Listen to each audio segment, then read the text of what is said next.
आज न्याय पार्टी के तत्वावधान में पिछड़े वर्गों की समस्याओं के निराकरण, उन पर चर्चा और वर्तमान में क्या समस्याएं हैं, पिछड़ा वर्ग इस समय क्यों हाशिए पर धकेल दिया गया है, पिछड़ा वर्ग आहत है, कोई प्रतिनिधित्व नहीं है और आने वाला भविष्य अंधकार में दिखाई पड़ता है। पिछड़े वर्ग में ही कुछ दादागिरी ऐसी पैदा हो गई है कि एक दूसरे का जो दबंग हैं लोग वो हिस्सा खा रहे हैं। कुछ मांगे हैं पिछड़े वर्ग की, कुछ मूलभूत समस्याएं हैं, उनके बारे में एक विस्तृत विचार गोष्ठी न्याय पार्टी के तत्वावधान में आयोजित की गई, जिसमें पिछड़े वर्ग के सभी समाजों के, विशेषकर मोस्ट बैकवर्ड क्लास के लोग यहाँ पर एकत्रित हुए हैं, अपनी समस्याएं सामने रख रहे हैं सरकार के और उम्मीद कर रहे हैं कि आने वाले भविष्य में, आने वाले समय में इन लोगों के ऊपर ध्यान दिया जाएगा, इन्हें शासन प्रशासन में और संसाधनों में उनका उचित हिस्सा जो छीन लिया गया, जो कालांतर में छीन लिया गया है। और इस समय स्थिति यह है कि कहने को पिछड़े वर्ग को 27% आरक्षण दिया जा रहा है, लेकिन वास्तविकता यह है कि 8 से 10% भी भागीदारी पूरे 100 में नहीं है। तो ये स्थिति विचारणीय नहीं है तो क्या है? सिंह साहब, अभी मौजूदा स्थिति में अगर पिछड़ों की बात करें तो अखिलेश जी हैं, लालू जी हैं, मुलायम जी हैं, फिर आपको ये पार्टी बनाने की आवश्यकता क्यों हुई? देखिए, यदि पिछड़े वर्ग के नाम पर कोई परिवार को पालन पोषण कर रहा है, परिवारवाद चला रहा है और पिछड़ों को आगे रख करके अपने परिवार का भरण पोषण कर रहा है, तो ये परिवारवाद है और इसी परिवारवाद से हम त्रस्त हैं। तो ये जो स्थिति पैदा हुई है, यदि ये पार्टियां पिछड़ों के लिए काम करती तो ऐसी भयावह स्थिति पैदा ना होती कि आज जो है 100 में से 8 से 10% भी पिछड़े वर्ग के कोटे में इस समय नहीं आ रहा है। और मोस्ट बैकवर्ड की पार्टी कह रहे हैं सर। देखिए, परिवारवाद इसलिए हम कह रहे हैं कि वो पार्टियां केवल अपने परिवार पर ध्यान दे रहे हैं, अपने परिवार, उनके परिवार के आप सदस्य देखिए कितने लोग हैं परिवार में, और कोई भी ऐसा परिवार में वंचित है क्या कि जो किसी पद पे या किसी आयोग का मेंबर ना हो या कोई मंत्रालय ना संभाले या सांसद ना हो? यदि वो सब पर ध्यान देते तो आज ये मोस्ट बैकवर्ड क्लास के सामने ये स्थिति ना आती। सर, सवाल ये है कि जिस तरह से आप अति पिछड़ों की बात कर रहे हैं, आपकी पार्टी क्या इन मुद्दों पर भी काम करने को तैयार है या बात करेगी? जैसे महंगाई है, बेरोजगारी है, बिजली पानी और बहुत सी समस्याएं जो आम जनता की होती हैं, जिससे कि आपको हर समाज जुड़ा आपसे। देखिए, हम हर समाज के लिए काम कर रहे हैं, हर समाज की बात उठा रहे हैं, हर समाज की समस्या उठा रहे हैं, लेकिन जो ज़्यादा समस्याएं जिनके सामने हैं, ज़्यादा समस्याओं की बात आपको पहले रखनी पड़ेगी कि एक आदमी को 2 रोटी मिल रही है, एक को आधी रोटी मिल रही है। तो 2 रोटी यदि कम है तो आधी रोटी तो उससे भी कम है। तो मोस्ट बैकवर्ड क्लास के समय तो इस समय अस्तित्व का सवाल ही पैदा हो गया है। यदि वो अपने अस्तित्व की लड़ाई नहीं लड़ता है तो उसे अगले आने वाले समय में बिल्कुल ही मुख्य धारा से बाहर कर दिया जाएगा। इसलिए हमने मोस्ट बैकवर्ड क्लास की लड़ाई को प्राथमिकता दी है। आपने आंदोलन कितने किए होंगे सर पार्टी? हमने बहुत आंदोलन किए, हमने जगह जगह पर हमने पिछड़े वर्ग मोस्ट बैकवर्ड क्लास से दिल्ली में, विशेषकर दिल्ली में हमने पिछले विधानसभा में हमने चुनाव लड़ाया था इसी मुद्दे को लेकर के। उत्तर प्रदेश में हमने पिछले विधानसभा में चुनाव लड़ाया था। और हम हर उस व्यक्ति के साथ हैं जिसके साथ अन्याय हो रहा है, भले ही वो जनरल में आता हो।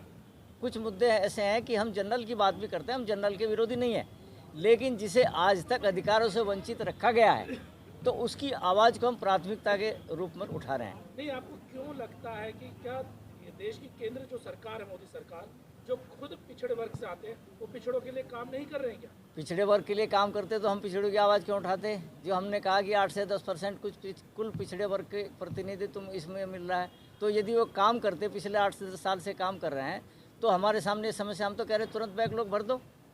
अभी आपने अखिलेश यादव पे कहा कि परिवार की पार्टी, लेकिन ये आरोप आप पे भी तो लगता था क्योंकि आपकी पार्टी में तो सिर्फ पंचाल ही है सारे। नहीं, पांचाल नहीं है। आप यहाँ देखिए, सभी समाज के लोग हैं। यहाँ पर कश्यप भी है, सेन समाज के लोग भी हैं, यहाँ पर गिरी हैं, गोस्वामी हैं, उपाध्याय हैं, झा हैं, ओझा हैं, तमाम मैथिल लोग यहाँ बैठे हुए हैं, इसी सभा में बैठे हुए हैं। अगर जनता आपको वोट देती है तो आप जनता के लिए क्या कार्य करेंगे? सिर्फ पिछड़ों की ही राजनीति करेंगे, जबकि एक जाति वर्ग की सियासत से आप सत्ता में नहीं आ सकते। नहीं, सवाल हमारे सामने सत्ता का नहीं है, हमारे सामने सत्ता का लक्ष्य भी नहीं है। हमें जो लोग हैं, जो गिरे हुए लोग हैं, मतलब गिरे हुए का मतलब मेरा इसमें है कि जो आर्थिक दृष्टि से भी यदि कमज़ोर लोग हैं, शैक्षिक दृष्टि से भी पिछड़े लोग हैं, सामाजिक दृष्टि से भी पिछड़े लोग हैं और जिनका सोशल में सम्मान भी इस समय खोया हुआ है, हम उनकी बात कर रहे हैं प्राथमिकता के तौर पर। दूसरे स्तर पर हम सभी की बात कर रहे हैं। हम जब तक आपका निर्बल भाई आपके पास में नहीं आएगा, उसकी स्थिति नहीं सुधरेगी, तो आप सामाजिक समरसता की क्या बात कहाँ से करेंगे? एनडी शर्मा जी, आप प्रदेश अध्यक्ष हैं यूपी के, उत्तर प्रदेश को पूरे जिले को लेकर चल रहे हैं। इस समय की जो राजनीति है उसमें परिवर्तन क्या चाहते हैं? इस समय राजनीति में जो पिछड़ा समाज है वो और पिछड़ता चला जा रहा है और पिछड़े समाज को इन्होंने कैप्चर कर लिया है और धनवान लोग उसका फ़ायदा उठा रहे हैं।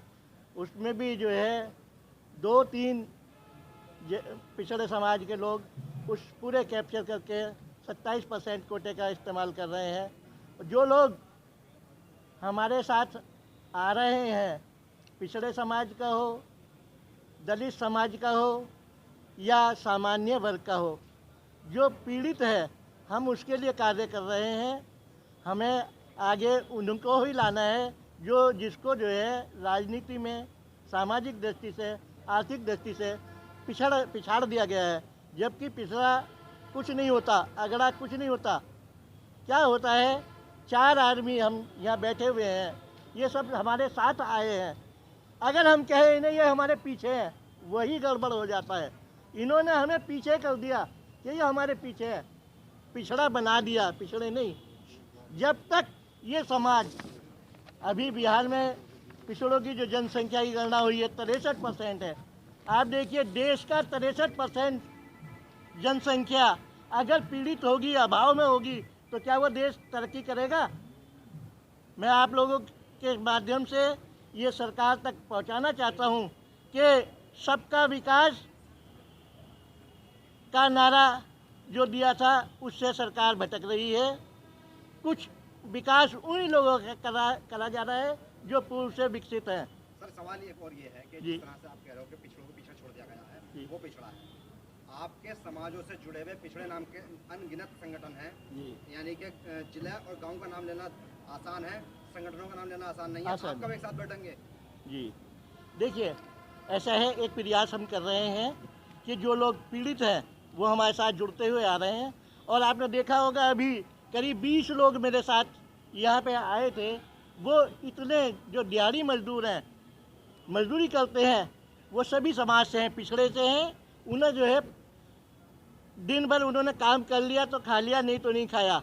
और जो हमारे ही पिछड़े, जिसको कह रहे हैं हम पिछड़े समाज के हैं, 27% लोग जो उन्होंने कोटे का लाभ उठा रहे हैं, वो सिर्फ 2-3 कैटेगरी उठा रहे हैं। हमें किसी से भेदभाव नहीं, हमें अपना हक लेने के लिए हम इनको जो है बता रहे हैं कि आपका हक न्याय पार्टी दिला सकती है। हम तुम्हारी लड़ाई लड़ रहे हैं और न्याय पार्टी में जो है आप जुड़ के अपना न्याय पाओगे।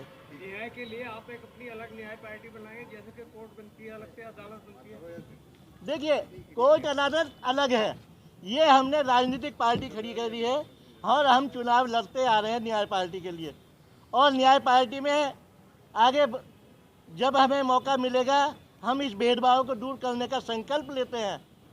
हम आज आपको इस मंच से ये संदेश देना चाहते हैं सरकार को कि जिसने इस पिछड़े वर्ग का दोहन किया वो सरकार टिकने वाली नहीं है। जब तक इसका विकास नहीं करोगे आप सरकार टिकाऊ नहीं बन पाएगी। जो पिछड़े की बात नहीं करेगा वो शासन नहीं करेगा। वजह है कि इस समय न्याय पार्टी की जो महासम्मेलन करने की आप कोशिश कर रहे हैं और पार्टी बना लगभग आप 2-4 चुनाव लड़ भी चुके हैं, क्या तो उसमें रिजल्ट रहा और आगे आने वाला समय आप कैसे देखते हैं? देखिए, चुनाव लड़ना तो हर आदमी का अधिकार है। संविधान में सबको अधिकार मिला है कि वो अपना चुनाव लड़ सकता है अगर उसमें क्वालिटी है। और चुनाव का मतलब ये नहीं कि भाई हम अपने लिए लड़ रहे हैं, हम चाहते हैं समाज में जो बदलाव हो वो होना चाहिए। जिस बदलाव की जरूरत है वो होना चाहिए। अब जैसे हमने न्याय पार्टी बनाई, न्याय पार्टी का मतलब पिछड़े वर्ग की सभी बात कर रहे हैं, आप पिछड़े वर्गों को क्या ऐसी सहूलियत देने वाले हैं जो लोगों आपसे जुड़े? हम पिछड़े वर्ग को बराबरी में लाना चाहते हैं, उन्हें आर्थिक समानता देना चाहते हैं, उन्हें सामाजिक समानता देना चाहते हैं, उन्हें हम चाहते हैं राजनीति में उन्हें बराबर का अधिकार सभी मिले। राजनीतिक पार्टियां इसी तरीके की बातें करती हैं, फिर बाद में आकर के पलट जाती हैं। ऐसा ये तो जो हकीकत है वो तो यही है। वो आदमी दूसरे जो स्वार्थी लोग हैं वो करते हैं, वो अलग बात है, लेकिन हम ऐसा नहीं करें। न्याय पार्टी हमेशा पिछड़ों के साथ है, पिछड़ों की लड़ाई लड़ रही है और लड़ती रहेगी। इस बात की क्या गारंटी आप अब पलटोगे नहीं? नहीं तो इस बात की क्या गारंटी कि हम पलट जाएंगे? आप कैसे कह रहे हो कि हम पलट जाएंगे? भाई सारी पार्टी आज तक यही करती आई है। देखिए, ऐसा नहीं। हमारी पार्टी की जो आप महासचिव हैं, इस पद पर हैं, और अब संगठन क्योंकि बढ़ना शुरू हो चुका है, तो क्या ऐसी नीतियां हैं जिनके द्वारा आप और समाजों को जोड़ना पसंद करेंगे? देखिए, हमारा सबसे पहले तो यह है कि हम लोग कहेंगे भाई आप अपने समाज को शिक्षा से पहले है शिक्षा। अगर आपके पास शिक्षा है तो आप हमेशा आगे बढ़ेंगे, है नहीं? हम उनसे कहेंगे भाई शिक्षा और अपने आप को संगठित करो और सशक्त हो, संघर्ष करो। सर एक इसमें लिखा है 15 सूत्रीय प्रोग्राम आप लेके चलना चाह रहे हैं, क्या ये 2024 की तैयारी है आपकी या आगे तक का भविष्य सोच के चलना है पार्टी का? देखिए, हमारा तो आगे तक की वो है, तब हम सोच के चला आगे तक। वो चुनाव वाली बात है, चुनाव का दौर आने वाला है या तो इसलिए हर आदमी अपनी अपनी बात कह रहा है। हम चुनाव भी लड़ेंगे, ऐसा नहीं है। अपने जितने भी ज़्यादा से ज़्यादा प्रत्याशी हम खड़े करेंगे अपने चुनाव के लिए लड़ेंगे, लेकिन हमारी जो योजना है वो आगे तक है, भविष्य के। 15 सूत्रीय प्रोग्राम क्या है आपका? देखिए, 15 सूत्रीय प्रोग्राम हमने तैयार किया है, पढ़ कर सुनाया जाए तो ये है। देखिए, हमने एक तो पिछड़े वर्ग को सही पता स्तर जाति गणना कराया जाए। सबसे पहले तो ये कि हम यहाँ जो बैकवर्ड की है उसकी जाति गणना कराया जाए। पिछड़े वर्गों को उनकी संख्या के अनुपात में उनको आरक्षण दिया जाए, चाहे वो राजनीतिक में हो या शिक्षा में हो, जहाँ भी उन्हें नौकरियों में हो, ठीक है सर।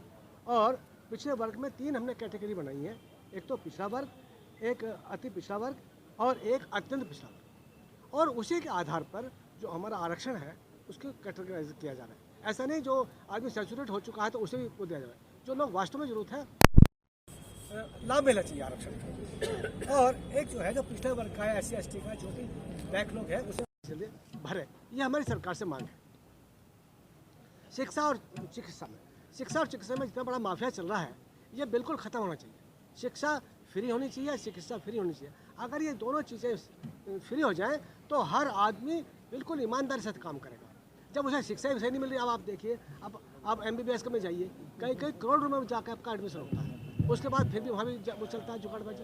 ऐसे ही चिकित्सा में उसमें शिक्षा में जितने भी शिक्षा के इंस्टीट्यूट हैं सब बड़े बड़े लोगों के हैं, किसी गरीब आदमी का नहीं है, और उसे एडमिशन नहीं मिलता। इतनी महंगी शिक्षा हो चुकी है कि वो उसको प्राप्त नहीं कर सकता। नहीं, जहाँ प्राइमरी सरकारी स्कूलों में वहाँ पे टीचर पढ़ाना नहीं चाहते, और पढ़ाते भी हैं तो उन्हें 10 नहीं देती सरकार, इधर उधर भगाए फिरती है। अच्छा, और उसके साहब एक आपसे आखिरी सवाल ये है कि अभी जिस तरीके से तमाम पिछड़ा वर्ग की बात कर रहे हैं, अभी इन्होंने 3 कैटेगरी गिना दी, उनको वर्गीकृत कैसे कर रहे हैं आप? देखिए, हमारा कैसे? जी बिल्कुल, इस समय जो सरकार है, मान लीजिए 27% का आरक्षण दे रही है। उस 27% को हमारी मांग तो ये है कि जो जितनी भी संख्या है उसी के हिसाब से 60% आरक्षण दिया जाए।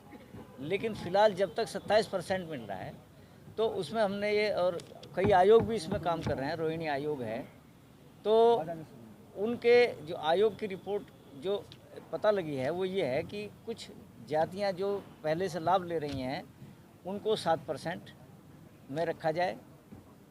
उसके बाद कुछ जातियां जो हैं उन्हें 11% और कुछ जातियों को मिला करके उनका 9% आरक्षण, यानी 3 हिस्सों में बांटने का प्रोग्राम है। और हमारी मांग भी यही है कि 7%, 11% और 9%। तो उस आधार पर जो जातियां जो हैं जिन्हें का नंबर नहीं आता है वो अपने हिस्से में अपनी हिस्सेदारी जो है वो ले सकते हैं। आप अपने देशवासियों से क्या अपील करना चाहेंगे? अपनी हम न्याय पार्टी के माध्यम से हम ये अपील करना चाहेंगे कि जो भी शोषित वर्ग है, जिस पर कालांतर में बहुत लंबे समय तक अत्याचार हुआ है, जो अपने अधिकारों से वंचित रहे हैं, उनको संविधान के अनुसार कुछ विशेष अधिकार प्रदान किए गए हैं। वो विशेष अधिकार आरक्षण के रूप में हो सकते हैं, रियायत के रूप में हो सकते हैं। वास्तव में उसी भावना को ध्यान में रखते हुए उन वर्गों को साथ लाने का प्रयास करें, ताकि देश का सभी नागरिक, सभी लोग एक सही लेवल पर खड़े होकर के देश के निर्माण में अपना योगदान कर सकें।